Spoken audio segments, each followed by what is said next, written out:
Slancha everybody, welcome to Crafting with the Paladin. I made this dice tower a couple of years ago for a project of mine for Dungeons & Dragons. Put a dice on the top and it rolls with a fun little jingle.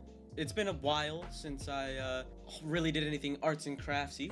Let's start that back up. I'm taking a piece of MDF here and very haphazardly cutting into it with an extraordinarily sharp blade that I should be wearing gloves for.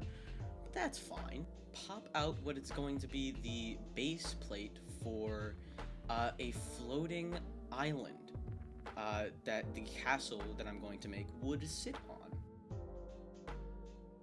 And just toss that aside. I needed to make a skeleton for the sides of the base, so I'm taking two pieces of wire and inserting them into a drill to make a stronger, more durable wire. But before we do that, I had this crazy idea that the bottom of the island would be able to unscrew, because I also wanted it to be a dice tower, something that you could put dice in and it rolls and it falls out the bottom. And I wanted to be able to screw that back up, so I cut a piece of a plastic bottle and started scoring up the inside so the glue would connect and have an easier time getting a grip. Turns out hot glue melts plastic, wouldn't you know? Maybe if I stick the wire in a specific way or hold it there, that's not really gonna work, is it? Moving straight on, we're gonna cut these squares out of MDF, and then we're gonna take those squares and turn it into a big old family of squares. And then we're gonna kill that family of squares by inserting a slit to insert the wire to. And since stabbing the MDF was not enough, we're going to puncture that hole to make it even wider so that the wire that these go through are going to have an easier time just sliding right through. And as you can see, I already did one on the left side there. Take the wires that you screwed up and slide that right on through.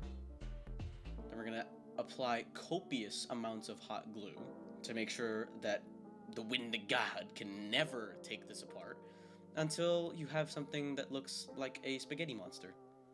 Found this structural tube from a corkboard roll, and then we're going to apply even more copious amounts of glue because hot glue is a gift from God himself.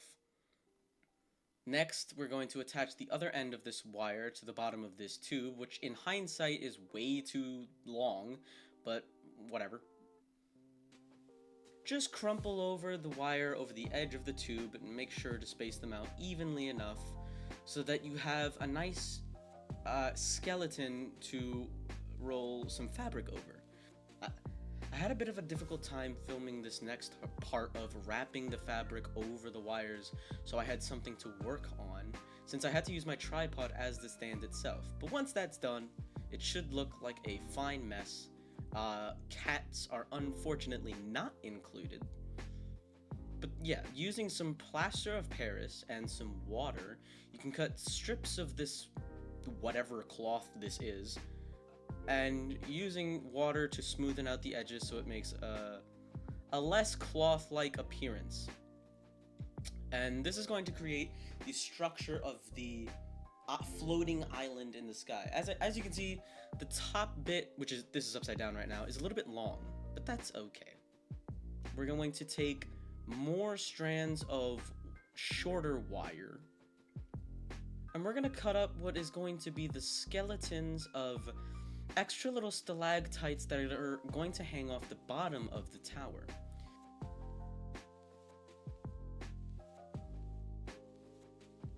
When the plaster is a little bit thicker, it's easier to poke these wires right through and they stay in place without any sort of glue at all.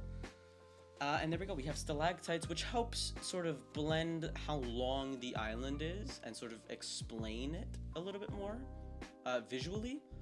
And then yeah, just wrap more plaster of Paris and smoothen out the edges that connect to the island itself. And once the plaster dries, that's going to create a little bit of a glue, so I don't have to use something ugly like actual hot glue, which might not even adhere to the plaster anyways. And then just shape that up exactly how you want.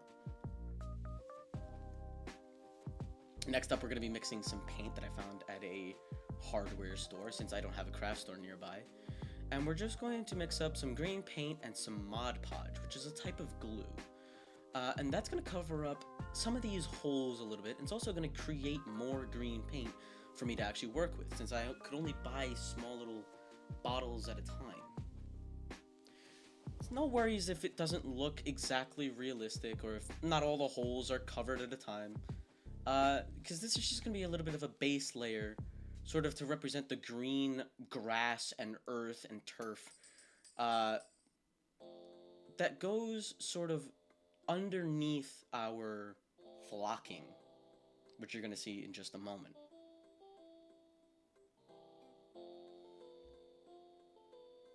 I wasn't concerned with doing a good paint job as much as I was concerned with doing a paint job. Just get that brush in there and paint everything until nothing is white.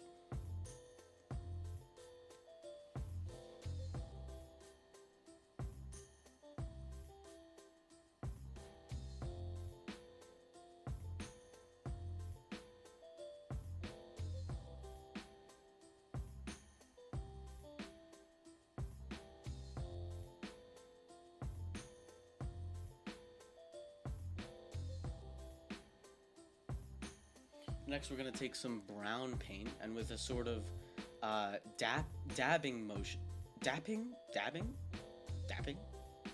some sort of motion, sort of like a poking motion. Go over and paint over the green parts. In hindsight, also, I probably should have done the brown first and then the green. But once you're done, it should dry up nice and dark to create a sort of dirt appearance. And for the final paint, we're going to take this leftover gray Mod Podge paint and baking soda to create a rocky texture. And then just slap that over everything, and with a wire, create some striations in the actual rock. This is the same leftover paint that I made about a year ago for the first castle that I made, so I've absolutely no clue how it hasn't completely dried up yet. But the goopy, thick nature of it makes for some excellent rock textures, which you can see right here. Then with some glue and with a face full of hair, you're just going to take some flocking, great grass flocking that I got from Woodland Scenics, and just dump that over every surface.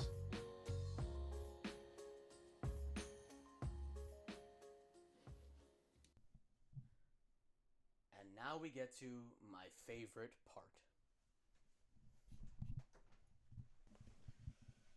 It was about a year ago that I was employed at a grocery store, and for reasons that I won't talk about today, I was fired. And there was this guy that I knew that his name was Tom, nice fella. I had, when I was much younger, lost my bike by parking it next to the store after getting some groceries. And I went around to the front and I said, "Hello, do you know the owner of this store? I lost my bike." Because I went back the next day and it wasn't there.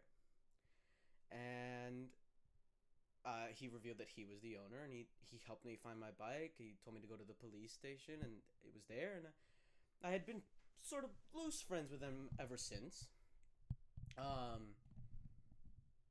I told him when I was hired at the grocery store. I told him when I was fired at the grocery store. I told him he went to my graduation, and